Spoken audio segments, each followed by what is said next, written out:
नमस्कार दोस्तों, हम फिर से लेकर आ चुके हैं आप लोगों के लिए शाम की सभी ताज़ा और बड़ी खबरें।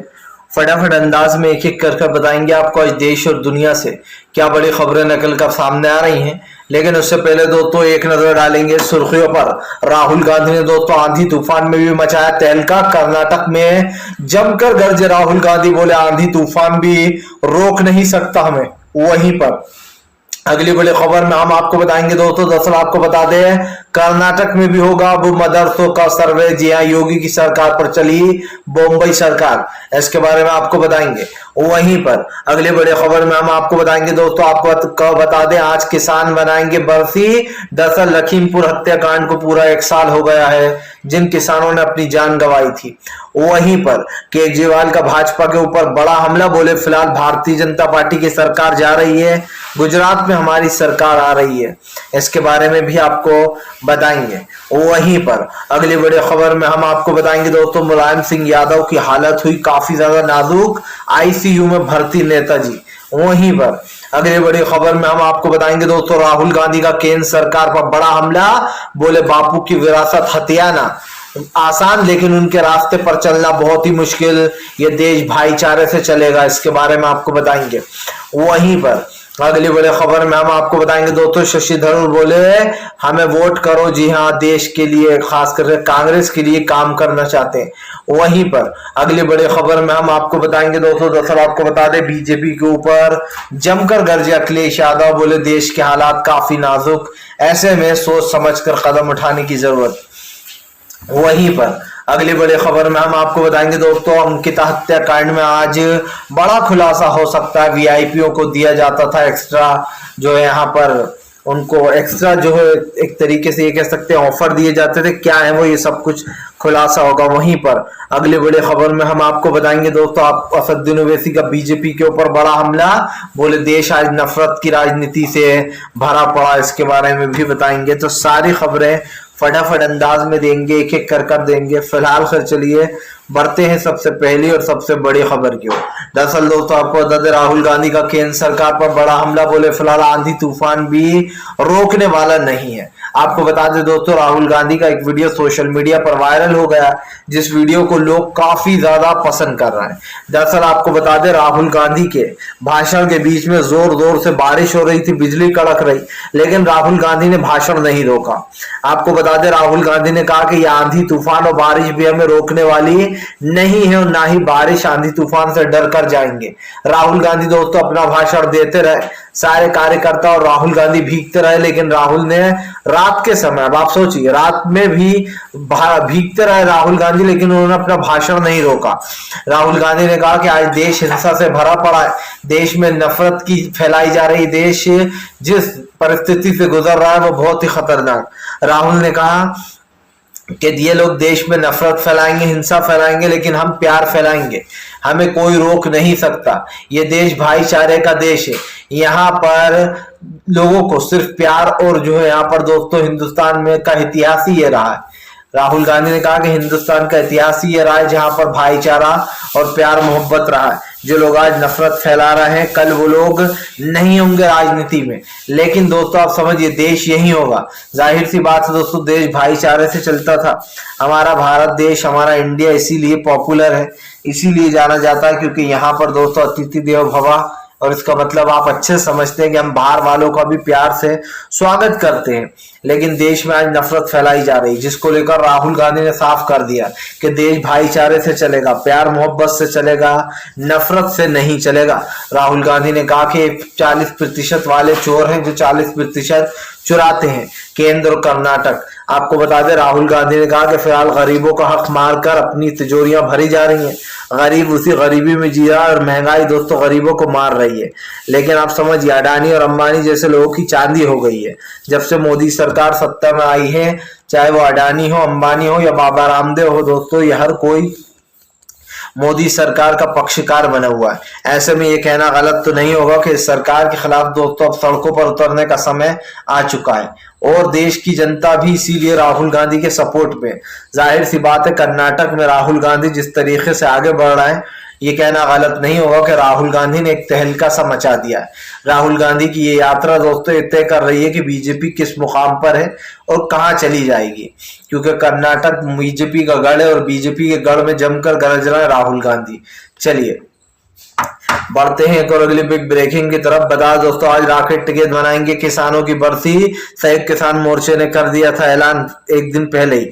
आपको बताते चले दोस्तों, आज पूरा लखीमपुर हत्याकांड को पूरा 1 साल हो चुका है। इस हत्याकांड में आशीष ने दोस्तों अपने धारदार कार से 3 किसानों को कुचल दिया था और कईयों को घायल कर दिया था, लेकिन 3 की स्पॉट पर ही मौत हो गई थी। आपको बता दें उसमें एक 21 साल का लड़का भी था जो कि कनाडा जाना चाहता था। अब दोस्तों उसके सपने भी अधूरे रह गए, वो अपने माँ बाप का एक अकेला सहारा था। जिसके बाद आपको बता दें वहां पर जब किसानों के ऊपर गाड़ी चलाई गई तो उसके बाद आशीष मिश्रा को जेल भेजा गया, फिर बाहर निकाल दिया गया। जब सवाल उठे तो फिर जेल में भेज दिया गया। लेकिन अब सवाल ये दोस्तों कि उसको पूरा 1 साल हो चुका है। ऐसे में आज किसान बरसी मनाने जा रहा है। आपको बताते चले दोस्तों, किसान आंदोलन के दौरान कई किसान भाइयों ने अपनी जान गंवा दी थी और ये सबको ही पता है कि फिलहाल वो पल बहुत ही खतरनाक था, क्योंकि उस चीज को याद भी नहीं करना चाहते हमारे किसान भाई। और जाहिर सी बात है दोस्तों, सरकार के काले कानून लाए हुए जो थे वो किसानों के ऊपर भारी पड़ रहे थे। ये कहना गलत नहीं होगा कि फिलहाल केंद्र की मोदी सरकार सत्ता में बैठकर दोस्तों पूरी तरीके से बौखला चुकी है और सरकार की बौखलाहट आपको और हमें साफ साफ दिखाई दे रही है। तो ये कहना गलत नहीं होगा दोस्तों कि सरकार की जो सारी नीतियां हैं वो पूरी तरीके से एक्सपोज हो चुकी हैं। फिलहाल तो ये है कि अब साफ दिखाई दे रहा है कि भारतीय जनता पार्टी दोस्तों बहुत जल्दी देश से भी बाहर जाएगी, क्योंकि देश की दिशा से दोस्तों बीजेपी नफरत की बनाना चाहती है, लेकिन देश में एक अलग ही तरीके का माहौल चल रहा है। किसान परेशान, आम जनता परेशान, और दोस्तों जिस तरीके से मोदी सरकार ने हाथ खड़े किए हैं उससे साफ दिखाई देता है कि देश में सरकार के खिलाफ खास कर आम जनता, किसान, मजदूर, गरीब हर कोई उतर गया सड़कों पर। चलिए बढ़ते हैं एक और अगली बिग ब्रेकिंग की तरफ। बता दोस्तों अगली जो बड़ी खबर निकल कर आ रही है, अरविंद केजरीवाल का मोदी सरकार पर बड़ा हमला। बोले फिलहाल सर्वे में हमारी सरकार बनती हुई दिख रही है, इसीलिए बौखला रही है बीजेपी। आपको बताते चले दोस्तों, इन दिनों कर्नाटक में गुजरात में जमकर गरजते हुए नजर आ रहे हैं अरविंद केजरीवाल का कहना है कि गुजरात में सीधी सीधी हमारी सरकार बन रही है, इसलिए भाजपा ही बौखला रहा है। केजरीवाल ने कहा कि सर्वे में साफ पता चल गया है कि आम आदमी पार्टी का ग्राफ सबसे ऊपर है और जो यहाँ पर बीजेपी इसीलिए डरी हुई है। आपको बताते चले दोस्तों, इन दिनों गुजरात पर अरविंद केजरीवाल की नजर है और केजरीवाल चाहते हैं कि वो गुजरात आजमा पूरा का पूरा हथियार है, क्योंकि जाहिर सी बात है गुजरात के रास्ते से ही दोस्तों सीएम पीएम तक जाता है। ऐसे में प्रधानमंत्री नरेंद्र मोदी बहुत साल तक वहां के सीएम रहे। ऐसे में दोस्तों ये बात साफ है कि अब अरविंद केजरीवाल गुजरात को अपने अंडर में लेना चाह रहा है। लेकिन देखना दिलचस्प हुआ दोस्तों कि अब की बार ये जो तिकोनी लड़ाई चल रही है इसमें कौन जीतता हुआ नजर आता है। आपको तो पता ही है दोस्तों, कांग्रेस, बीजेपी और आम आदमी पार्टी में झड़प चल रही है और खास करके गुजरात चुनाव को लेकर माहौल गर्म हो गया। पिछली बार कांग्रेस ने अच्छा प्रदर्शन किया था, महज 10 सीटों से चूक गई थी कांग्रेस, वरना गुजरात में वो अपनी सरकार बना लेती। हालांकि उस वक्त और इस वक्त में बहुत फर्क है। उस वक्त राहुल गांधी पार्टी के अध्यक्ष थे, लेकिन अब दोस्तों कांग्रेस बहुत कमजोर हो चुकी थी, क्योंकि अब कांग्रेस के पास इतने राज्य नहीं है, ज्यादा राज्यों में उसकी सरकार फिलहाल नहीं है। लेकिन हाँ, कांग्रेस जिस तरीके से दोस्तों मेहनत कर रही है और जिस तरीके से राहुल गांधी की भारत जोड़ो यात्रा है, उससे ये साफ हो गया है कि फिलहाल राहुल गांधी दोस्तों इस बार, या फिर यूं कह दे कि अब राहुल गांधी राजनीति का एक ऐसा चेहरा बनने वाले हैं जिसको हर कोई पहचानने लगेगा।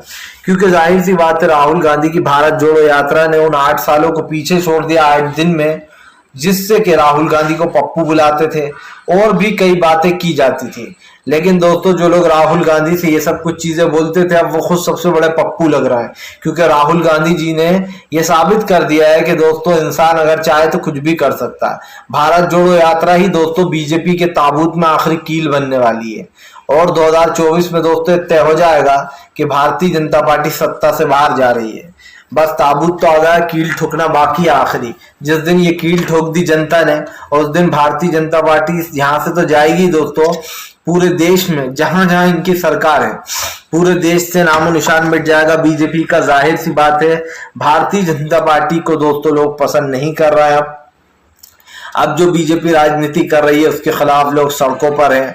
महंगाई, गरीबी, बदहाली और बेरोजगारी, इन चीजों से दोस्तों कहीं ना कहीं सरकार त्रस्त है।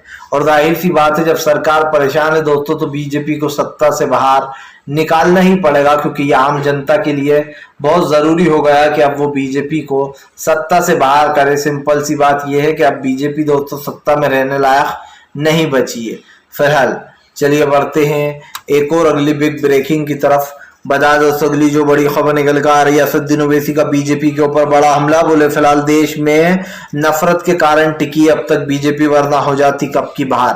आपको बता दें असदुद्दीन ओवैसी का कहना है कि बीजेपी सिर्फ और सिर्फ अपनी नफरत के कारण अब तक सत्ता में, वरना वो कब की बाहर चली जाती। ओवैसी ने कहा कि फिलहाल बीजेपी देश में नफरत फैला रही है, कभी मंदिर मस्जिद के नाम पर तो कभी मदरसों के नाम पर, और मुसलमानों को बदनाम किया जा रहा है। असदुद्दीन ओवैसी ने कहा कि हर शख्स मुसलमान से वोट ले लेता है, उसके समर्थन की बात करता है, लेकिन फिर उनके काम नहीं आता है। ओवैसी ने कहा कि फिलहाल आज देश में जिस तरीके का माहौल बना रखा है, खास कर दोस्तों आज जो बार बार छापे मारे जा रहे हैं, जिन संगठनों को बैन किया जा रहा है दोस्तों, उसके ऊपर भी कई सवाल उठते रहते हैं।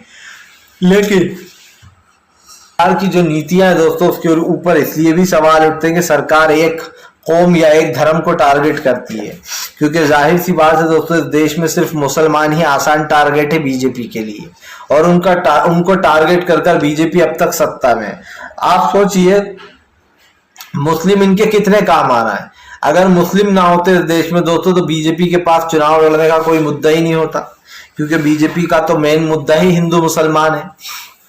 इसलिए बीजेपी इसको पल पल पर यूज करती है, कभी मंदिर मस्जिद के नाम पर तो कभी दोस्तों अल्लाह अकबर जय श्री राम के नाम पर। आप देखिए विपक्षी नेताओं को भी ऐसे ही घेरा जाता है। मोदी जी का एक डायलॉग फेवरेट है कि अल्लाह अकबर बोलने में कोई प्रॉब्लम नहीं, लेकिन जय श्री राम बोलने में प्रॉब्लम है। यही ट्रिक इन्होंने ममता बनर्जी के ऊपर अपनाई, यही ट्रिक ये कांग्रेस के ऊपर अपनाते हैं, यही ट्रिक ये आम आदमी पार्टी पर अपनाते हैं। मतलब जितनी भी विपक्ष पार्टियां हैं उनको हिंदू विरोधी बता दो ताकि हमें जनता वोट दे। ये बीजेपी का बहुत ही आसान तरीका है दोस्तों। बीजेपी बहुत ही शातिरनेस के साथ ये चीज करती है और उसको पता है कि अगर वो इस तरीके की चीजें करेगी तो उसको फायदा मिलेगा। और नरेंद्र मोदी जानबूझकर ये चीजें करते हैं क्योंकि उन्हें पता है कि फिलहाल लोग जो देख रहे हैं उसमें से आधे % जनता तो दोस्तों अंधभक्ति में डूबी हुई है। यकीन मानिए बहुत सारे लोग तो इस चीज पर विश्वास कर लेते हैं कि मोदी जी जो भी बोल रहा है वो सही है। कुछ लोग तो ये तक कह देते हैं अगर मोदी ने पेट्रोल के दाम बढ़ाए हैं, प्रधानमंत्री मोदी ने, तो सही बढ़ाए होंगे जरूर कुछ सोचकर। कभी कभी ऐसा लगता है दोस्तों कि बीजेपी ही बोल रही है। ऐसे भी हमने भक्त देखे हैं बीजेपी के। यकीन मानिए ये वही लोग हैं दोस्तों जब कांग्रेस जरा से तेल के दाम बढ़ा देती थी तो रोने लगते थे, सड़कों पर बैठ जाया करते थे, LPG की टंकी लेकर बैठ जाया करते थे। लेकिन आज ना स्मृति ईरानी दिखती हैं ना वो बीजेपी के कार्यकर्ता दिखते हैं जो महंगाई के खिलाफ हल्ला बोलना करते थे, क्योंकि इन्हें जनता से कुछ नहीं लेना देना है, इन्हें तो सिर्फ अपने आप से लेना देना। और ये बात साफ हो चुकी है दोस्तों कि प्रधानमंत्री नरेंद्र मोदी ना गरीबी पर बात करते हैं ना महंगाई पर बात करते हैं, सिर्फ बात होती है दोस्तों जात पात और धर्म पर। चलिए बढ़ते हैं एक और अगली बिग ब्रेकिंग की तरफ। बता दोस्तों अगली जो बड़ी खबर निकल कर आ रही है आपको बताते चले दोस्तों, मुलायम सिंह यादव की तबीयत हुई काफी ज्यादा खराब, ICU में भर्ती हैं। जी हाँ, आपको बता दोस्तों मुलायम सिंह यादव जिनको आप नेताजी के नाम से भी जानते हैं, उनकी राजनीति काफी दिलचस्प रही और जिस तरीके से उन्होंने अपनी राजनीति की है उसको लोग काफी पसंद भी करते थे। अब उनकी तबीयत काफी ज्यादा खराब हो चुकी है। कहते हैं दोस्तों उम्र का तकाजा इंसान के साथ होता ही है, ऐसे में मुलायम सिंह यादव की उम्र काफी हो चुकी है और उनकी तबीयत भी काफी बिगड़ रही है। ये कहना गलत नहीं होगा कि फिलहाल ऊपर वाले से दुआ है कि वो जल्दी ही ठीक हो जाए, स्वास्थ्य उनका ठीक हो और जल्दी से ठीक होकर वापस आए, क्योंकि दोस्तों इस देश को अच्छे नेता अच्छे लोगों की जरूरत है। खास कर आज देश जिस परिस्थितियों से गुजर रहा है उसके लिए तो बहुत ही जरूरी है। अखिलेश यादव समाजवादी पार्टी ने कहा है कि आप सबकी दुआओं की और प्रार्थना की जरूरत है, जरूर करें और नेताजी की तबीयत की एक एक अपडेट देते रहेंगे। समाजवादी पार्टी ने यह भी ऐलान किया है। जाहिर सी बात है तो नेताजी सपा का एक बड़ा चेहरा रहे हैं और अखिलेश यादव को उन्होंने अपनी विरासत सौंपी थी। फिलहाल चलिए बढ़ते हैं एक और अगली बिग ब्रेकिंग की तरफ। बता दोस्तों अगली जो बड़ी खबर निकल कर आ रही है, राहुल गांधी का प्रधानमंत्री नरेंद्र मोदी पर तंज, बोले फिलहाल गांधी जी की विरासत हथियाना बहुत आसान, लेकिन उनके बताए रास्ते पर चलना उतना ही मुश्किल। दरअसल दोस्तों ये बात तो बिल्कुल सच है। जब केजरीवाल दोस्तों राजनीति में आए तो वो गांधी का नाम लेकर आए। जब बीजेपी राजनीति में आई दोस्तों तो गांधी का सहारा लेकर आई। लेकिन दोस्तों आज गांधी जी जो है वो हमारे बीच नहीं है। और उन्हें किसने मारा था दोस्तों? गोडसे ने मारा था। लेकिन 2 अक्टूबर यानी कि गांधी जयंती के दिन दोस्तों क्या ट्रेंड हो रहा था? गोडसे जिंदाबाद। और ये हर बार होता है, पहली बार नहीं हुआ। #1 गोडसे जिंदाबाद। लेकिन अंधभक्तों को दोस्तों गांधी जी के जो समर्थक हैं, जो उनके आज भी उनके वचनों को, उनकी बातों को समझते हैं और प्यार करते हैं, उन लोगों ने भी नंबर 1 पर ट्रेंड कराया गांधी जी को। लेकिन कल अंधभक्त जो हैशटैग चला रहे थे उसके ऊपर भी सवाल उठे। सवाल ये नहीं है दोस्तों, राहुल गांधी की बात में दम है कि जो लोग विरासत तो हथिया लेते हैं, लेकिन गांधी जी ने जो रास्ता बताया है उस पर चलना बहुत ही मुश्किल है। जाहिर सी बात है दोस्तों, बीजेपी के लिए तो सिर्फ एक ही रास्ता है चुनाव पर चलने का, और उसके लिए वो कुछ भी करती है। साम दाम दंड भेद, जिस चीज से भी सरकार बना लो। अगर जनता वोट ना दे तो सरकार गिराकर सरकार बना लो। अगर कोई पैसे से ना बिके तो उसको डरा धमका कर बना लो सरकार। ED, NI, CBI, income tax का दुरुपयोग करो। ये बीजेपी की दोस्तों पूरी तरीके से असलियत है, और इस असलियत को आप में और विपक्ष अच्छे से जानता है कि बीजेपी अब तक सत्ता में क्यों है। पहला पॉइंट तो यही है कि बीजेपी के पास पूरे देश की पावर है, और बीजेपी को दोस्तों हराने के लिए उसकी तरह ही सोचना बहुत जरूरी है। तो ये कहना तो गलत नहीं होगा कि भारतीय जनता पार्टी को दोस्तों झटका देने के लिए अब राहुल गांधी ने कमर कस ली है, और इसीलिए उन्होंने कहा कि फिलहाल गांधी के रास्ते पर कोई चल नहीं पाता, और उनका सीधा सीधा निशाना बीजेपी पर था, जो लोग गांधी का दोस्तों सहारा लेकर राजनीति में आते हैं। क्योंकि केजरीवाल भी गांधी जी का सहारा लेकर आए थे, लेकिन दोस्तों आज उन्होंने अपना मॉडल क्या बना लिया? भगत सिंह और बाबा साहब अम्बेडकर। गांधी जी तो कहीं है ही नहीं उनके ऑफिस में। ये साबित करता है दोस्तों इस बात को कि फिलहाल चाहे केजरीवाल हो चाहे बीजेपी हो, ये दोस्तों एक ही रास्ते पर है। आप देख लीजिए, गांधी जी को वो भी नजरअंदाज करती है बीजेपी, और गांधी जी को केजरीवाल भी नजरअंदाज कर रहा है, क्योंकि इन्होंने अपनी राजनीति का सिंबल अलग बना रखा है। चलिए बढ़ते हैं एक और अगली बिग ब्रेकिंग की तरफ। बता दोस्तों अगली जो बड़ी खबर निकल आ रही, कर्नाटक में भी होगा दोस्तों मदरसों का सर्वे, मचा भयंकर बवाल। जी हाँ, आपको बताते चले दोस्तों, अब उत्तर प्रदेश की योगी सरकार की राह पर कर्नाटक की बम्बई सरकार भी निकल पड़ी है। दरअसल दोस्तों क्यों निकल पड़ी है ये तो आप जानते ही हैं। जल्द ही कर्नाटक में चुनाव आएंगे, और उससे पहले दोस्तों भारतीय जनता पार्टी फील्डिंग लगा रही है। फील्डिंग तो लगेगी दोस्तों, लेकिन इस बार बीजेपी की लगेगी, क्योंकि भारतीय जनता पार्टी पूरी कोशिश कर रही है कि वो इस बार चाहे कर्नाटक हो या फिर दूसरे राज्य हो दोस्तों, बीजेपी हर जगह अपनी सरकार बनाने की कोशिश कर रही है। और इसलिए दोस्तों पूरी तरीके से ये कोशिश करती है कि वो कहीं पर भी चूक ना जाए। आप देख लीजिए, इससे पहले असम में सर्वे हुए, जगह जगह पर जो यहाँ पर सर्वे कराया जा रहा है, और इस सर्वे में दोस्तों बीजेपी पूरी कोशिश करती है कि वो किसी तरीके से अपनी सरकार बनाने में सक्षम रहे। अगर वो सक्षम नहीं हो पाती तो वो कोशिश करती है कि विपक्षी सरकारें जितनी भी उनको गिरा दिया जाए। और इसीलिए बीजेपी दोस्तों हर जगह ऑपरेशन लोटस का इस्तेमाल करती है। आप देखिए, अभी हाल ही में दिल्ली में ऑपरेशन लोटस का इस्तेमाल किया गया, बीजेपी चूक गई। दिल्ली के बाद पंजाब में पहुंच गई बीजेपी की सरकार ऑपरेशन लोटस करने, लेकिन वहां पर भी वो फेल हो गई। और उसके बाद दोस्तों ऑपरेशन लोटस के लिए झारखंड चुना था बीजेपी ने, उसमें भी वो फेल हो गई। बीजेपी दोस्तों अब की बार तुक्के लड़ा रही है, और तुक्के इसलिए लड़ा रही है कि वो बिहार का बदला लेना चाहती है। बिहार में दोस्तों जो बीजेपी की सरकार गिरी है, जो इनका मट्टी पलीत हुई है, उसको सुधारने में लगना चाहती है बीजेपी। लेकिन अफसोस की बात यह है कि बीजेपी का बुरा समय शुरू हो चुका है। फिलहाल दोस्तों हम तो यही कहेंगे कि अगर आपको हमारा वीडियो अच्छा लगे तो इसको लाइक करें, चैनल पर पहली बार आए तो सब्सक्राइब करें, पास में एक घंटी आएगी उसको भी दबाएं, ताकि हर वीडियो की अपडेट दोस्तों आपको मिल पाए और आप जो है